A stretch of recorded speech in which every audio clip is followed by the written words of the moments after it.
Tengoku Daimakyo est un manga de Masakazu Ishiguro, paru pour la première fois dans le Monthly Afternoon en janvier 2018. Mais si on ne va pas parler du manga, mais bel et bien de son adaptation animée qui a suscité beaucoup de retours positifs dus à son scénario, mais aussi grâce à un staff plus qu'étoilé. Tengoku fait partie des rares projets annuels où un concentré de talent se retrouve pour produire une adaptation de grande qualité. En vous disant ça, vous vous attendez peut-être à ce que je vous cite des pionniers de l'industrie dans les rôles les plus cruciaux, comme par exemple à la réalisation ou l'anipé, mais c'est tout le contraire. Le studio d'animation derrière ce projet n'est d'autre que Production IG, un studio qui se veut très conservateur et ça s'est vu à plusieurs reprises avec leur production, en mettant les vétérans pour mener à bien leur grosse production tout en essayant de garder une base d'animateurs in-house sur le projet. Pourtant, Tengoku marque un tournant en offrant le poste et même plusieurs postes cruciaux à des amateurs. Évidemment, amateur ne veut pas dire mauvais ni aucune expérience. Commençons avec le commencement et à la réalisation on retrouve Hirotaka Mori, un jeune animateur et storyboarder qui alterne entre les productions de A1 Pictures et celles de production IG depuis une décennie. Il débute pour la première fois en tant que réalisateur sur une série TV avec Tengoku Daimakyo. Bien que le travail de Mori ait été mémorable et distinct sur des titres comme Fate Apocrypha et Nanabun no Nijuni, diriger un projet entier requiert un ensemble de compétences bien différentes. On se pose donc la question de qui est l'anipé qui rassemble autant de talents. Pour faire rapide, l'anipé est celui qui va amener le staff principal sur une série, mais j'en parle plus en détail dans ma vidéo sur Umehara. Bref, l'anipé est Masashi Ohira, qui est lui aussi relativement inexpérimenté, étant anipé seulement sur Moriarty qui malgré une production correcte reste loin de ce que Tengoku est et va devenir. Souvent quand un anipé manque d'expérience, il est sollicité par la personne du bureau de production, qui de base gère la partie financière du projet. Sur Tengoku, cette personne n'est d'autre que Yusuke Tsuzuki qui en fait lui aussi obtient pour la première fois ce rôle. On a donc un trio de nouveaux dans la gestion de projet. Ce manque d'expérience collective aurait pu remettre en question leur capacité à rassembler une équipe compétente autour d'eux, mais Mori avait déjà gagné le respect de nombreux jeunes freelanceurs talentueux, tandis qu'Ohira avait accès à une main d'œuvre solide et expérimentée grâce à sa position. L'équipe de Tengoku reste donc très solide, avec des talents prometteurs, des vétérans renommés, des storyboarders créatifs et une expertise technique pour réaliser leurs idées ambitieuses. Évidemment, tout n'est pas tout beau tout rose, et des problèmes de production arrivent quand même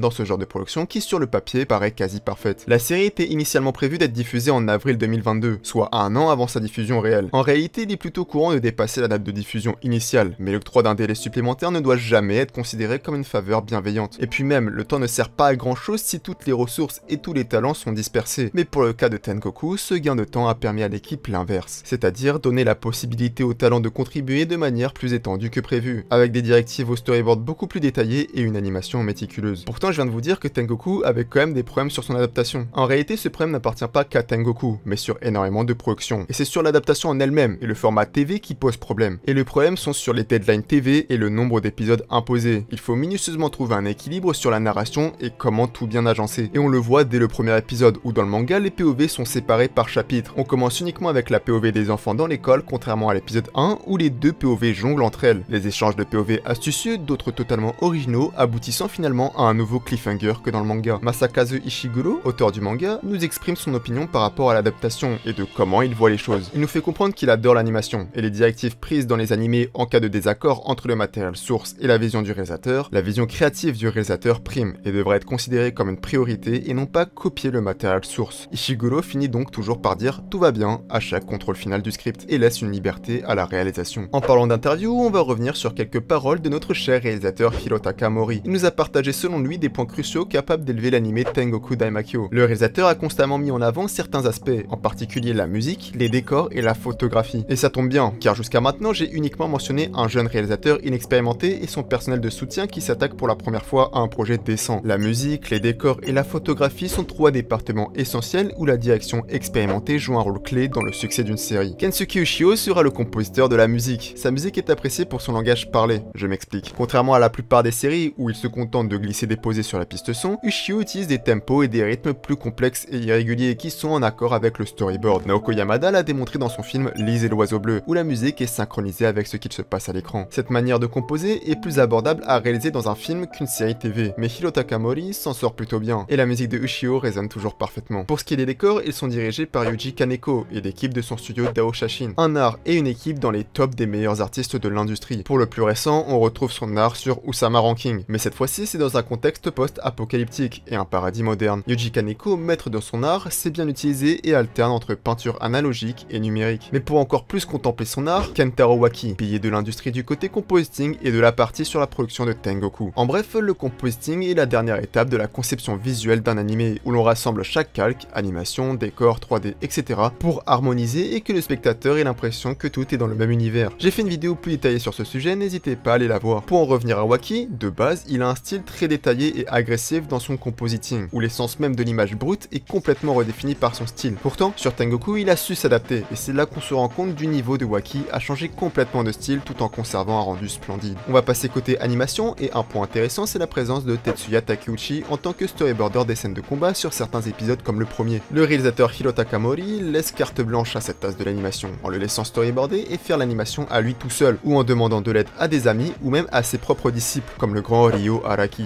Une autre personne sort du lot de par son talent et sa contribution, et ça dès l'épisode 1 aussi, je parle de l'animateur Shuto Enomoto. Il se démarque avec son style et le soin apporté au characting des personnages. En parlant characting, une légende a fait son apparition inattendue dans l'épisode 3. Mais avant d'en parler, je vais revenir sur l'épisode 2. L'épisode est réalisé par Kai Shibata, qui s'essaye dans ce rôle pour la première fois, et storyboardé par Itsuki Tsushigami. Mais tous deux sont d'excellents animateurs, avec énormément de ressources. L'épisode est extrêmement intéressant au niveau de sa réalisation et de son storyboard, avec toujours autant de beau monde à l'animation, avec Hironori Tanaka, Toru Iwasawa, Keisuke Kobayashi, bref, pour ne citer que. Mais l'épisode 2 marque aussi la première apparition de l'opening, et c'est très surprenamment l'animateur Wailing Zhang, connu par le grand public dès ses débuts sur l'épisode 65 de Boruto, qui va venir pour la première fois réaliser et storyboarder. Wailing dévoile sa propre palette artistique, exposant son savoir-faire et son style unique à travers sa réalisation, son storyboard, sa supervision et même son compositing qui s'inspire grandement de Shingo Yamashita. Maintenant, revenons donc sur le fameux épisode 3. Une personne inattendue sera de la partie et en plus créditée. Je parle de la légende Hiroyuki Yamashita, qui nous fait l'honneur d'être sur l'un des meilleurs épisodes de la série. Le storyboard de Kazuya Nomura pour cet épisode et surtout ses directives prises lors des souvenirs et des rêves pendant la chirurgie est plus que mémorable, avec en plus l'arrangement musical du Shio qui résonne parfaitement bien.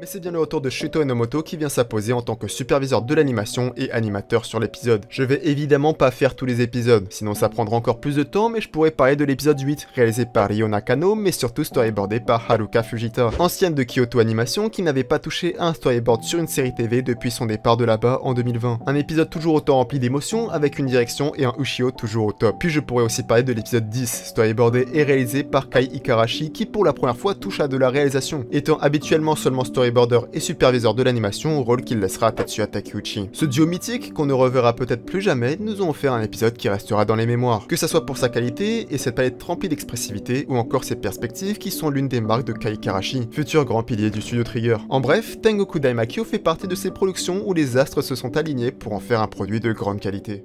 C'est donc la fin de cette vidéo, n'hésitez pas à me le dire dans les commentaires si elle vous a plu. Sinon, comme d'habitude, le like, le partage et l'abonnement, ça fait toujours plaisir. Sur ce, à une prochaine.